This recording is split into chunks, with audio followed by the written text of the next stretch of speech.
Moscow, AP. Russia's foreign minister opened a Moscow-sponsored peace conference for Syria on Tuesday by saying that time is ripe to end the painful conflict the war-torn Arab country. Key Syrian opposition and rebels groups, however, boycotted the gathering, which Moscow described as an effort to speed up political settlement for Syria.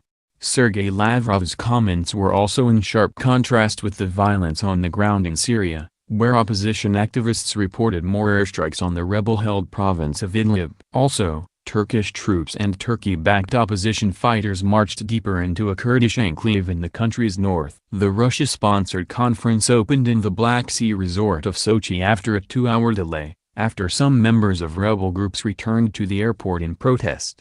Russia, a key ally of Syrian President Bashar Assad, says it invited 1,600 representatives to the Syrian Congress of National Dialogue, but so far only the government and opposition representatives tolerated by Damascus have shown up. The main Syrian opposition body has boycotted the talks. Sharp disagreements between those attending the conference were clear, with some interrupting Lavrov's speech by chanting pro- and anti-Russian slogans, forcing him to say, "Please allow me to continue my speech." "We can confidently say that all the suitable circumstances to end the painful page in the history of the Syrian people are present," Lavrov said. "There is a dire need for a comprehensive Syrian dialogue for the sake of a comprehensive deal for the Syrian crisis." Lavrov said that Moscow has worked to have this conference represent more Syrians, adding that only the Syrian people have the right to determine their future. Syrian government official Ghassan al-Khala told the gathering, "I call you upon in the name of millions of Syrians to have mercy upon our country." Earlier Tuesday, Russian Foreign Ministry spokesman Artem Kazin confirmed earlier reports of some members of the rebel groups returning to the airport in protest.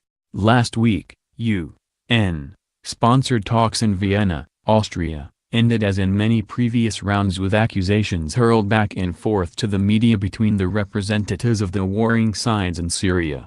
Opposition figures have said Russia is trying to undermine the UN-led peace talks. However, the UN Special Envoy for Syria Staffan de Mistura was expected to take part in the Sochi conference, though he hadn't shown up in the conference room Tuesday as the gathering started.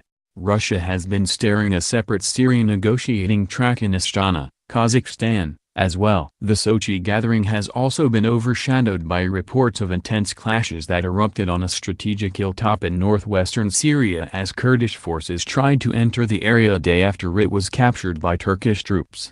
The main Syrian Kurdish militia, which is fighting in Afrin and controls some 25% of Syrian territory, has also declined to attend the conference in Sochi, saying it holds Russia responsible for the Turkish offensive. Turkish authorities on Tuesday detained 8 senior members of a medical association who have spoken out against Ankara's military offensive in Afrin, the country's state-run media reported. Razat Tukal, the chief of the Turkish Medical Association, and 7 other members were detained in police operations in Ankara and other cities for breach of Turkey's anti-terror laws, Anadolu agency reported. It said prosecutors had issued warrants for 11 members of the association. President Recep Tayyip Erdogan has accused the association of betrayal and its members of being terrorist lovers after the organization warned of the humanitarian costs of Ankara's operation into the Syrian Kurdish enclave of Afrin, launched on January 20. Turkey considers the Syrian Kurdish People's Protection Units, or YPG, which it is fighting in Syria, an extension of the outlawed Kurdish rebels inside Turkey. As many as 311 people have been detained in the past week in Turkey for allegedly engaging in terrorist propaganda through social media postings critical of the military operation. The Paris-based media watchdog Reporters Without Borders has slammed the detentions as the Turkish government's witch hunt against critics. The Syrian Observatory for Human Rights says the operation has so far claimed the lives of 61 civilians in Afrin, 3 in Turkish towns along the border and 5 Turkish soldiers. Associated Press writers Susan Fraser in Ankara, Turkey, and Bassem Rue in Beirut contributed to this report. Copyright 2018 The Associated Press. All rights reserved. This material may not be published, broadcast, rewritten or redistributed.